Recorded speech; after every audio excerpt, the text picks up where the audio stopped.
চলে এসেছি মায়ের কাছে। দেখো চাউমিন খেতে, আমার মেয়েও চাউমিন খাচ্ছে, ওদিকে মা খাচ্ছে। তো চলো চাউমিন খেয়ে নিই। কি সুন্দর দেখো চাউমিন। আমি সস খাবো না,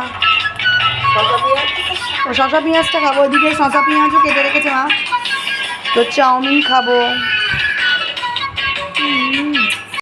এই যে চাউমিন খাচ্ছি আমি।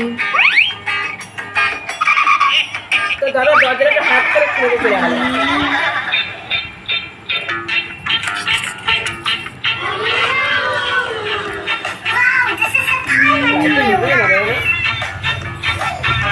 তো চলো সন্ধ্যাবেলা টিফিনটা করে নিই, রাতে একটা স্পেশাল জিনিস খাবো, সেটা তোমাদের সাথে শেয়ার করবো।